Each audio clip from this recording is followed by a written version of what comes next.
10-12 দিন ধরেই তৃষ্ণা অভয়ারণ্য সংলগ্ন সোনামুড়া বিলোনিয়া সড়কে বনকর্মীদের রোড চেকিং চলছিল। সোমবার তারা সাফল্য পায়।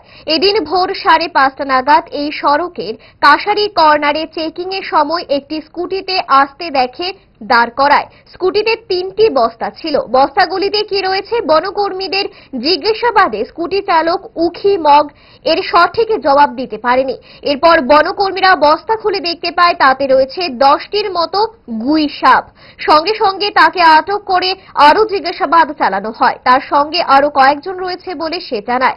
এক উচ্চ বন আধিকারিক জানান তার কাছে বন্যপ্রাণী শিকারের কোনো কাগজপত্র না থাকায় তাকে গ্রেফতার করা হয়েছে এবং কোর্টে চালান করা হবে। আমরা তাকে দাঁড় করিয়ে চেক করি যে 3টা বস্তা ছিল, বস্তার মধ্যে কি আছে সেটা আমরা চেক করি। তখন সে বস্তাগুলি খুলতে অনীহা প্রকাশ করে। তখন আমরা তাকে প্রেশার ক্রিয়েট করি খোলার জন্য।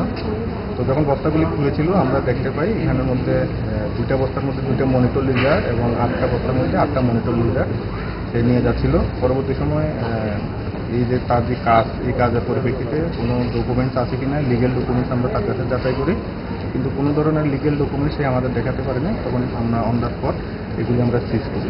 সিজ করার পর তাকে আমরা প্রথমে ডিটেইন করি, তারপরে আমাদের অফিসিয়ালের যে প্রসেস আছে সবগুলো মেনটেন করে অফিসে নিয়ে গিয়ে তার সাথে জিজ্ঞাসাবাদ করি। জিজ্ঞাসাবাদে সে সেখানেও কোনো ধরনের লিগেল ডকুমেন্টস আমাদের সাবমিট করতে পারেনি। তখন আমরা তাকে অ্যারেস্ট করি। অ্যারেস্ট করার পর আমাদের অফিসিয়ালি যে সমস্ত প্রসেসগুলি আছে সেগুলি সম্পন্ন করে তাকে আজকে বিলোনিয়া কোর্টে আমরা সুপোর্ট করেছি।